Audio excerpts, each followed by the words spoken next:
In his Apostolic Letter entitled Patris Corde, with a father's heart, Pope Francis proclaimed a special year of Saint Joseph, beginning on the Solemnity of the Immaculate Conception 2020 and extending to the same feast in 2021.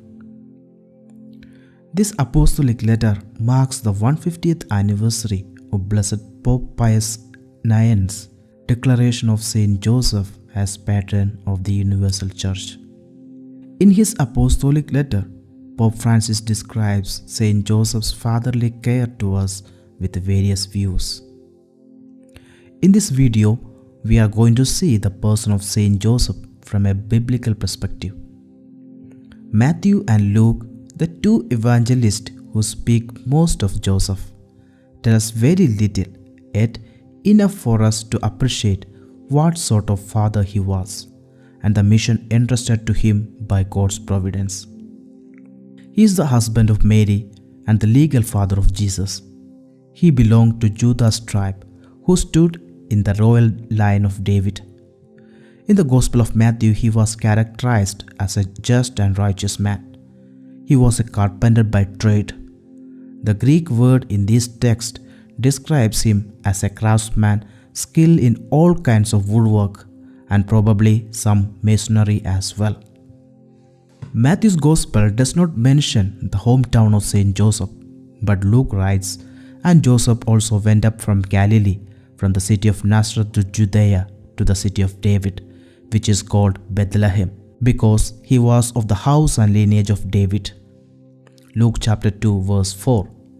Matthew notes that Jesus was born in Bethlehem, but that Joseph settled in Nazareth of Galilee with his family after their sojourn in Egypt. He and Mary lived there before the census that caused them to travel to Bethlehem for the census. So we can assume that Joseph was originally from Bethlehem, though he had been living in Nazareth. Joseph's name is mentioned in the Gospel of Matthew, Luke, and John, but Mark did not mention him by name. Joseph is a silent figure in the Gospel narratives. He thinks and acts but never speaks. Joseph's story begins with him betrothed to Mary, who was found with a child. When an angel told him in a dream not to fear to take Mary as his wife, Saint Joseph promptly obeyed. When a census required him to return to his ancestral home, Joseph journeyed with Mary from Galilee to Bethlehem. There, the child Jesus was born. After the Magi's visit, Joseph was warned in a dream that Herod sought to kill the child. He fled with his family to Egypt. There, the parents and child remained until after Herod's death. The Holy Family returned to Palestine from Egypt and settled once more at Nazareth. After that, the only incident of Joseph's life recorded in the Gospel is when Jesus, at 12 years old, was found in the temple in Jerusalem. The last mention of Saint Joseph in the Gospel is when Jesus went back to Nazareth and was obedient to Joseph and Mary. Jesus' mother and brothers are mentioned during his public ministry, but Saint Joseph is not present. It may be that Joseph died at some point before Jesus began his public ministry. Saint Joseph demonstrated a pattern of virtue and obedience to the will of God. When he learned of Mary's pregnancy, he made sure not to expose her situation. When he was told in a dream who the child was, he accepted his commission from God to care for Mary and Jesus, as the angel of the Lord commanded him. Pope John Paul II called this obedience the beginning of Joseph's way. As the head of Holy Family, Saint Joseph gave the Church an example and model for human families in the order of salvation and holiness.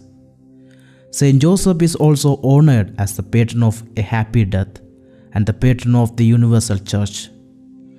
In his encyclical letter, Quamquam Plurius, Pope Leo XIII stated, "The Church in turn draws exceeding care and patronage, chiefly arising from his having been the husband of Mary and the presumed father of Jesus." Joseph was in his day the lawful and natural guardian, head and defender of the Holy Family. It is thus fitting and most worthy of Joseph's dignity that in the same way that he once kept unceasing holy watch over the family of Nazareth. So now does he protect and defend with his heavenly patronage the Church of Christ. In the 150th anniversary of Blessed Pope Pius IX's declaration of Joseph as patron of the Universal Church, Pope Francis put together some titles of Saint Joseph. Let's look at those titles as well, since it will be an added information for us. First, a beloved father. The greatness of Saint Joseph is that he was the spouse of Mary and the father of Jesus. In Saint John Chrysostom's words, he placed himself at the service of the entire plan of salvation. Second, a tender and loving father. Joseph saw Jesus grow daily in wisdom and years in divine and human favor. As the Lord has done with Israel, so Joseph did with Jesus. He taught him to walk, taking him by the hand. He was for him like a father who raises an infant to his cheeks, bending down to him and feeding him.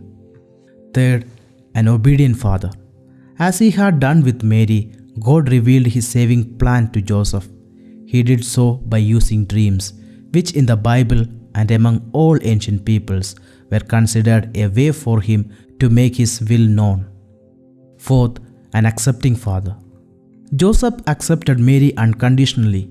He entrusted in the angel's words. The nobility of Joseph's heart is such that what he learned from the law he made dependent on charity. Today in our world, where psychological, verbal and physical violence towards women is so evident, Joseph appears as the figure of a respectful and sensitive man. Even though he does not understand the bigger picture, he decides to protect Mary's good name, dignity and life. In his hesitation about how best to act, God helped him by enlightening his judgment. Fifth, a creatively courageous father. In the first stage of all true interior healing is to accept our personal history and embrace even the things in life that we did not choose. We must now add another important element, creative courage. This emerges especially in the way we deal with difficulties. In the face of difficulty, we can either give up, walk away, or somehow engage with it. At times, difficulties bring out resources we did not even think we had. Sixth, a working father. An aspect of Saint Joseph that has been emphasized from the first social encyclical, Pope Leo XIII's Rerum Novarum, in his relation to work. Saint Joseph was a carpenter who earned an honest living to provide for his family. From him, Jesus learned the value, the dignity, and the joy of what it means to eat bread, which is the fruit of one's labor. Seventh, a father in the shadows. The Polish writer Jan Dobraszynski, in his book The Shadow of the Father, tells the story of Saint Joseph's life in the form of a novel. He uses the evocative image of a shadow to define Joseph. In his relationship to Jesus, Joseph was the earthly shadow of the Heavenly Father.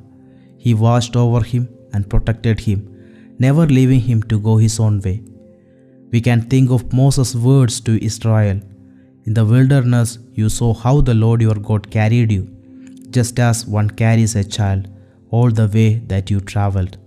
Similarly, Joseph acted as a father for his whole life. At the end of this video, let us join with the Holy Father and intercede to Saint Joseph. Let us ask for his protection on our earthly journey. Hail, Guardian of the Redeemer, Spouse of the Blessed Virgin Mary. To you God entrusted his only Son. In you Mary placed her trust. With you Christ became man. Blessed Joseph, to us too, show yourself a father and guide us in the path of life. Obtain for us grace, mercy and courage, and defend us from every evil. Amen.